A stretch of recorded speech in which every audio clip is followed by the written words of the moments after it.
উপদেষ্টা এখানে আছেন, আমি তাকে ধন্যবাদ দিতে চাই, তার ক্যাবিনেটকে ধন্যবাদ দিতে চাই।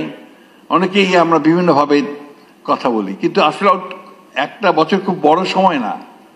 এই একটা বছর সময়ের মধ্যে কিন্তু তারা অনেকগুলো কাজ করেছেন, এটা অস্বীকার করবার কোনো উপায় নেই। এবং যে কাজগুলো তারা সবচেয়ে বড় যে কাজটা তারা এগিয়ে নিয়ে চলেছেন সেটা হচ্ছে যে সংস্কারের কাজটা। আমরা 2016 সালে আমাদের নেত্রী দেশনেত্রী বেগম খালেদা জিয়া উপলব্ধি করেছিলেন যে রাষ্ট্র কাঠামোটার পরিবর্তন করা দরকার।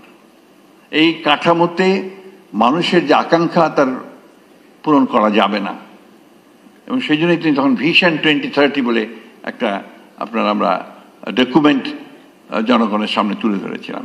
সেখানে আজকে যে কথাগুলো হচ্ছে বিচার বিভাগের স্বাধীনতা, প্রধানমন্ত্রী এবং আপনার রাষ্ট্রপতির ক্ষমতার ভারসাম্য রক্ষা করা, আপনার হিউম্যান রাইটসকে এস্টাবলিশ করা, বিচার বিভাগের স্বাধীনতা, এ কথাগুলো তখনই ছিল। পরবর্তীকালে আন্দোলনের সঙ্গে সঙ্গে আমরা যখন আন্দোলন করেছি, মার খেয়েছি, জেলে গেছি, বারবার আমাদের ছেলেরা মরেছে, তখনও আবার আমরা 2022 সালে অন্যান্য রাজনৈতিক দলগুলোর সঙ্গে আলোচনা করে যারা আমরা একসঙ্গে আন্দোলন করছিলাম। এখানে জুনায়েদ সাকি আছেন, আমি দেখতে পাচ্ছি। জুনায়েদ সাকি প্রচুর পরিশ্রম করেছিল সেই সময়। আমরা 31 দফা কর্মসূচি নিয়ে আমরা জনগণের সামনে এসেছিলাম। যেদিন এই কর্মসূচি নিয়ে সামনে আসি আমরা, সেই দিনই আমাদের উপর গুলি হয়েছে। আমাদের অফিসের সামনে আমাদের সভা করার কথা ছিল, সেই সভা পুলিশ করতে দেয়নি, ভেঙে দিয়েছে এবং তারপর গুলি করেছে। সেখানে আমাদের মিরপুরের একটি ওয়ার্কশপে কাজ করা একটি ছেলে, সে সেখানে সেদিন শহীদ হয়। এরকম অসংখ্য, একটা দুটো নয়। তো সেই 31 দফার মধ্যে কিন্তু আবার এই সংস্কারের কথাগুলি আমরা বলেছি।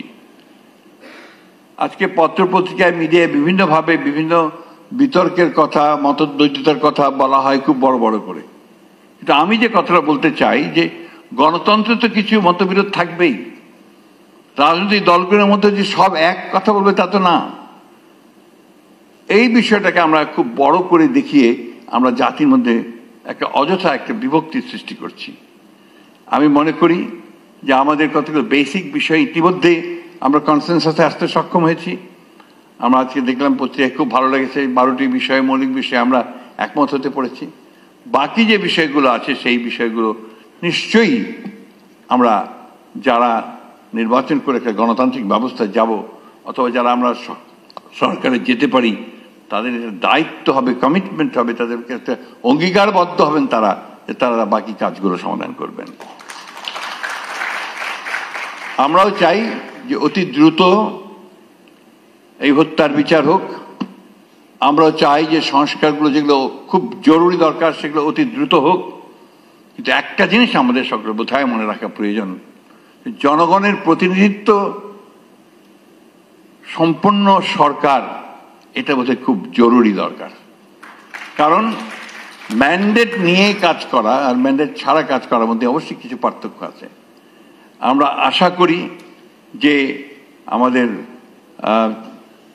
সম্মানিত প্রধান উপদেষ্টা মহোদয়ের যে ইতিমধ্যেই জনগণের সামনে যে কমিটমেন্ট করেছেন, সেই কমিটমেন্ট অনুযায়ী দেশে একটি অবাধ, সুষ্ঠু, সকলের কাছে গ্রহণযোগ্য একটা নির্বাচন হবে, এবং সেই নির্বাচনের মধ্য দিয়ে জনগণের প্রতিনিধিত্বশীল একটি সরকার প্রতিষ্ঠিত হবে, পার্লামেন্ট প্রতিষ্ঠিত হবে। এর চেয়েও বড় একটি প্রশ্ন আছে। সেই প্রশ্নটি কি? সেই প্রশ্ন হচ্ছে যে আমাদেরকে প্রতিষ্ঠানগুলো তৈরি করতে হবে, নির্মাণ করতে হবে। আমাদের যে এত বেশি সমস্যা, এই সমস্যাগুলোর মূলে কিন্তু রয়েছে যে আমাদের সমস্ত প্রতিষ্ঠানগুলোকে এই আওয়ামী লীগ ফ্যাসিস্টরা ভেঙে দিয়ে গেছে। সেটাকে আপনার নির্মাণ করতে হবে, পুনরায় নির্মাণ করতে হবে। কাজটা খুব সহজ নয়, সময় লাগবে, কঠিন হবে, ধৈর্য ধরতে হবে। আমাদের এই জায়গায় আরেকটা সমস্যা আমরা নিজেরা তৈরি করেছি সম্ভবত, যে সহনশীলতার অনেক অভাব আমাদের মধ্যে আছে। এই জায়গাটাকে আমাদেরকে বেরিয়ে আসতে হবে, কিছুটা সহনশীল হতে হবে, ধৈর্য ধরতে হবে। নিশ্চয়ই আমরা এত কিছু পেরেছি, এটা পারবো না কেন? আমরা 1952 সালে তো ভাষা আন্দোলন করে ভাষা প্রতিষ্ঠা করেছি।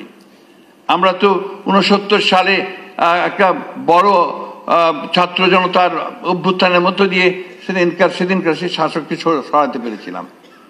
আমরা তো একটা যুদ্ধ করেছি 1971 সালে। এক পাকিস্তান থেকে পাকিস্তান সেনাবাহিনীর বিরুদ্ধে যুদ্ধ করে লড়াই করে অনেক রক্ত দিয়ে কিন্তু আমরা একটা স্বাধীন দেশ পেয়েছি। তো সেই জায়গায় আজকে কেন আমরা পারবো না এতগুলো রক্তপাত, এত ত্যাগ স্বীকারের পরে সকলকে নিয়ে সমবেত প্রচেষ্টায় আমরা একটা গণতান্ত্রিক একটা বাংলাদেশ নির্মাণ করতে। আমি কথার উপর খুব জোর দিতে চাই, গণতান্ত্রিক বাংলাদেশ কথার উপরে। কারণ আমি বিশ্বাস করি যে একটা গণতন্ত্র, একটা একটা ব্যবস্থা আমাদের সমস্ত সমস্যাগুলোর ধীরে ধীরে সমাধান করবে। একই দিনে পারবে বৈপ্লবিক কোনো ঘটনা ঘটবে এটা সম্ভব নয়, কিন্তু গণতান্ত্রিক ব্যবস্থার মধ্য দিয়ে সেই পরিবর্তনটা নিশ্চয়ই আসবে বলে আমি বিশ্বাস করি। আমি ব্যক্তিগত জীবনে খুবই আশাবাদী মানুষ। আমাদের সময় প্রায় শেষ হয়ে এসছে, বয়স হয়ে গেছে।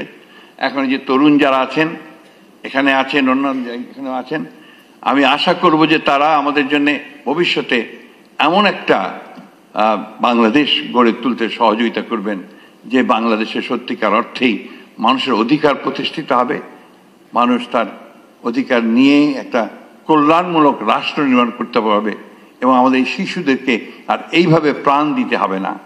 আমি ধন্যবাদ জানাতে চাই জাতিসংঘকে, তাদের মানবাধিকার কমিশনকে, যে তারা একটা অত্যন্ত চমৎকার একটা ডকুমেন্ট আমাদের সামনে তুলে দিয়েছেন।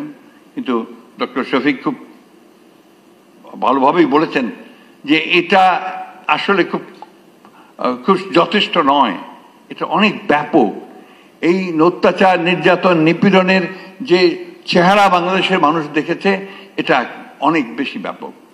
তাই সবাইকে নিয়ে আমরা আসুন, আমরা সত্যিকার ইতিহাস তৈরি করি, সত্যিকারের পথ তৈরি করি এবং আমাদের জাতিকে যেন আমরা সত্যিকার অর্থেই আমরা সেই জায়গায় নিয়ে যেতে চাই যার জন্য আমাদের এই ছেলেরা